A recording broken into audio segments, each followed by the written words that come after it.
Oke, baik.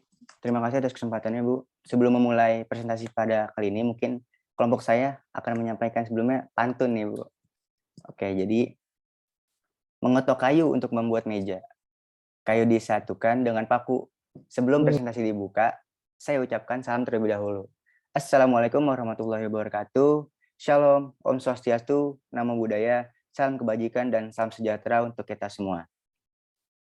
Salam sehat untuk kita semua. Semoga kita semua tetap sehat dan ya mungkin yang belum sehat atau sakit, semoga bisa diberikan kesembuhan dan kesehatan kembali. Saya di sini mewakili teman-teman saya dari kelompok 25 untuk mempresentasikan hasil kerja kami. Tidak hanya saya, nantinya juga akan dilanjut dengan teman-teman saya. Mungkin langsung ke slide berikutnya. Oke, izinkan saya untuk memperkenalkan teman-teman saya.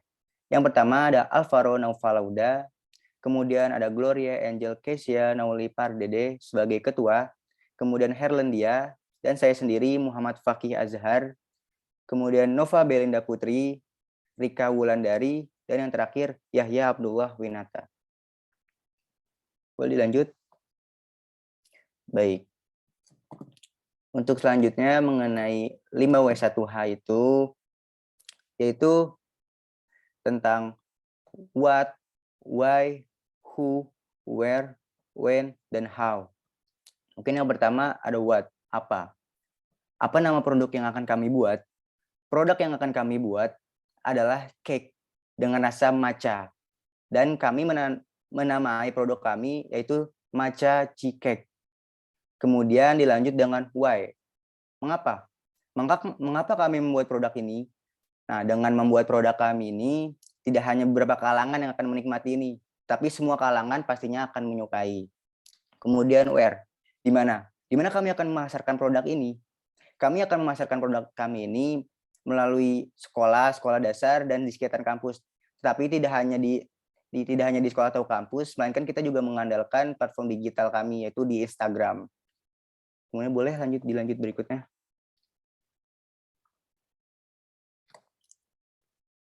Oke, kemudian where, kapan? Kapan kami akan membuat produk ini?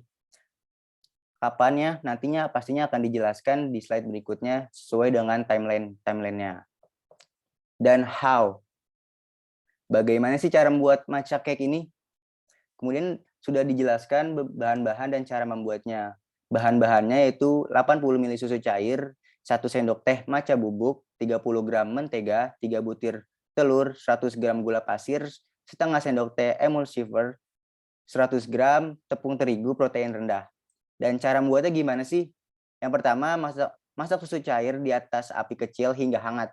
Tambahkan matcha bubuk, aduk hingga rata, masukkan mentega, masak hingga mentega meleleh, angkat, biarkan hangat, dan sisihkan. Kemudian yang kedua, yaitu dalam wadah besar, masukkan telur, gula pasir, dan emulsifier, kocok menggunakan mixer kecepatan tinggi hingga mengembang dan berwarna pucat. Kemudian tahap yang ketiga yaitu memasukkan tepung terigu sambil diayak secara bertahap. Aduk lipat menggunakan spatula hingga rata. Cara yang keempat, tuang larutan susu sedikit demi sedikit ke dalam adonan telur sambil diaduk lipat hingga rata. Yang kelima, tuang adonan ke dalam loyang bundar diameter 18 cm, tinggi 4 cm yang telah diolesi mentega dan dialasi baking paper. Yang keenam, yaitu panggang adonan dalam oven panas suhu 180 derajat Celcius hingga matang sekitar 20-25 menit dan keluarkan dari oven dan segera pindahkan kue loyang ke atas cooling rack. Diamkan hingga dingin dan dia disajikan. Kemudian ini bentuk produk yang akan kami buat, yaitu dengan nama matcha cheesecake dan tampilannya seperti ini. Boleh dilanjut slide berikutnya. Oke, berikut adalah logo yang kami buat. Seperti tampilan yang sudah di share screen tersebut. Boleh lanjut? Nah, kenapa sih namanya matcha cheesecake? Kenapa nggak yang lain? Matcha cheesecake tersendiri itu diambil dari kata matcha, yaitu matchanya tersendiri. Dan chi itu sebuah kata sambungan, sebenarnya kata masa sih gitu. Jadinya jadi lebih ke lucu gitu. Jadinya kita buat jadi matcha chi. Dan cake tersebut diambil dari kata cake tersendiri. Jadinya karena untuk matcha cheesecake ini kita membuatnya karena agar lucu juga nantinya, karena target pasaran kita itu juga nantinya kan untuk anak-anak. Jadi kita membuat nama logo tersebut matcha cheesecake karena untuk biar lucu juga gitu, biar seru. Boleh lanjut? Oke, target pemasaran. Tadi sudah dijelaskan juga target pemasaran kita. Apakah anak-anak bisa menikmatinya atau hanya remaja atau dewasa? Nah, jawabannya matcha cheesecake dinikmati semua kalangan. Oke, baik. Mungkin presentasi berikutnya akan dilanjutkan oleh teman saya.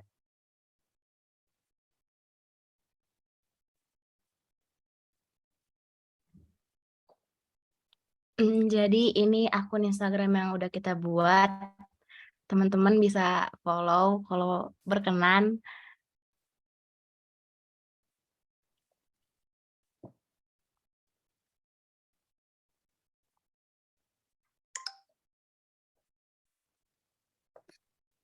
Di sini kita bakal nunjukin timeline matcha cheesecake yang akan kita lakuin di minggu-minggu ke depannya.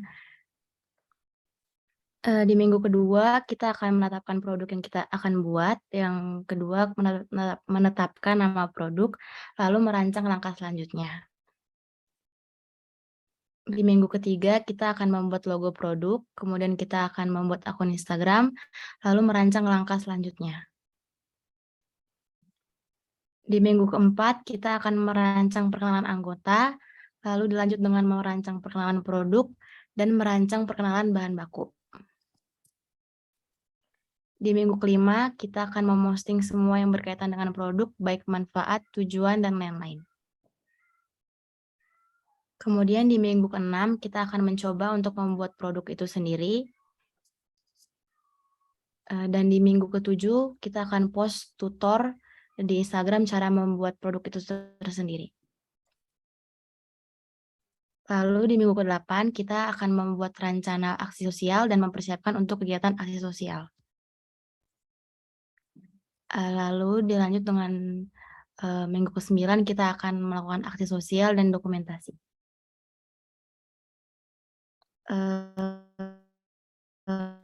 Selanjutnya minggu ke-10 kita akan mengunggah dokumentasi aksi sosial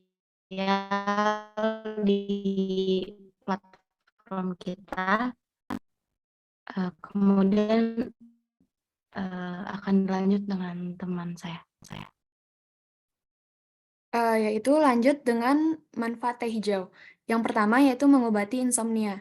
Teh hijau bisa membantu untuk lebih mudah tidur karena mengandung teanin yang memberikan efek relaksasi pada tubuh. Yang kedua, menurunkan berat badan. Teh hijau juga sudah dikenal bisa menurunkan berat badan. Hal ini berkat kandungan katechinnya yang dapat membantu melancarkan metabolisme tubuh. Yang ketiga, menurunkan kolesterol. Dengan mengonsumsi teh hijau setiap hari bisa membantu menjaga kadar kolesterol seimbang. Boleh dilanjut?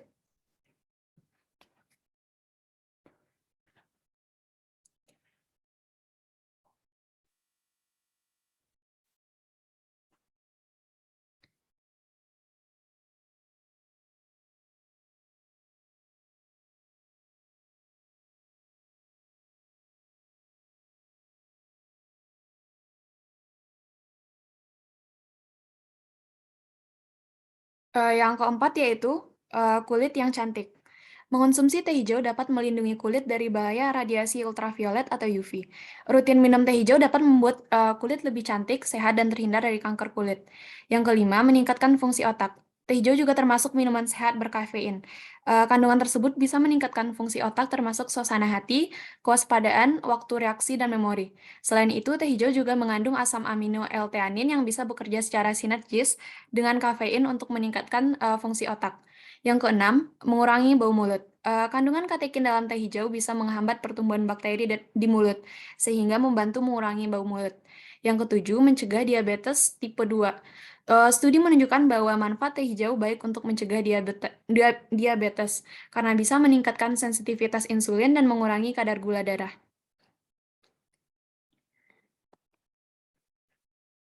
Boleh dilanjut?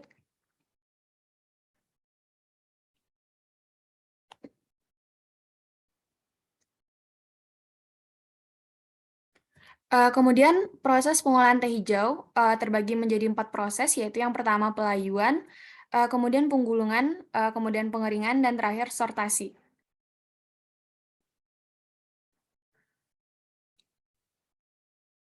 Yang pertama pelayuan. Cara pelayuan yang sederhana yang banyak dilakukan oleh petani adalah dengan menebarkan daun teh yang baru dipetik di atas lantai serabi agar kadar airnya berkurang dan menjadi layu. Dan penjemurannya itu biasanya dilakukan selama 2 hari, tentunya selama cuaca baik. Setelah itu, daun teh digoreng atau disangrai dalam wajan dengan suhu sekitar 900 Celcius. Daun perlu dibolak-balik agar tidak gosong. Lama penggorengan atau sangrai bisa 8 sampai 10 menit, tergantung dari kelembapan daun yang digoreng. Daun yang sudah menjadi lemas diangkat dari penjemuran dan diletakkan di atas meja untuk didinginkan. Kemudian pelayun juga dapat menggunakan mesin. Pelayun dilakukan dengan cara mengalirkan sejumlah daun teh ke dalam mesin pelayuan rotary panner dalam keadaan panas 80-100 derajat Celcius selama 2-4 menit secara kontinu. Kemudian yang kedua yaitu penggulungan. Penggulungan bertujuan untuk membentuk mutu secara fisik. Daun yang sudah dingin kemudian digulung dengan tangan atau dengan alat yang berbentuk bola dan terbuat dari kayu. Penggulungan ini dilakukan di atas serumbung bambu yang di bawahnya diletakkan arang kayu yang sedang membara. Jika tingkat kekeringan daun sudah mencapai 80%, barulah penggulungan dihentikan. Jika penggulungan dengan menggunakan mesin, proses ini dilakukan secara segera setelah daun layu keluar dari mesin pelayuan. Mesin penggulung yang biasa digunakan adalah open top roller 26 type single action selama 15-17 menit. Kemudian boleh lanjut ke pengeringan. Yang ketiga yaitu pengeringan. Pengeringan bertujuan untuk mereduksi kandungan air dalam daun hingga 3-4%. Untuk mencapai kadar air yang demikian rendahnya, pengeringan umumnya dilakukan dalam 2 tahap. Pengeringan pertama bertujuan untuk mereduksi kandungan air dan memekatkan cairan sel yang menempel pada permukaan daun. Hasil pengeringan pertama masih setengah kering dengan tingkat kekeringan kering dibagi basah sekitar 30-35%. Mesin yang digunakan pada proses pengeringan pertama ini adalah ECP dengan suhu masuk 130-135 derajat Celcius dan suhu keluar 50-50 derajat Celcius dengan lama pengeringan sekitar 25 menit.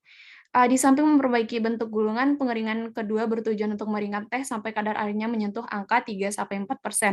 Mesin yang digunakan dalam proses ini biasanya berupa rotary dryer type repeat roll. Lama pengeringan berkisar antara 80-90 menit pada suhu di bawah 70 derajat Celcius. Lanjut yang terakhir yaitu sortasi dan grading. Sortasi bertujuan untuk memisahkan, memurnikan, dan membentuk jenis mutu agar teh dapat diterima baik di pasaran lokal maupun ekspor. Biasanya untuk menghasilkan 1 kg teh kering dibutuhkan pucuk daun teh sebanyak 4,5 kg. Baiklah, hanya sekian presentasi dari kami. Sebelum menutup presentasi ini, saya akan membacakan sebuah pantun. Siang-siang pergi ke kota, jangan lupa membeli alpukat. Demikian presentasi dari kita, semoga bisa bermanfaat. Terima kasih. Terima kasih.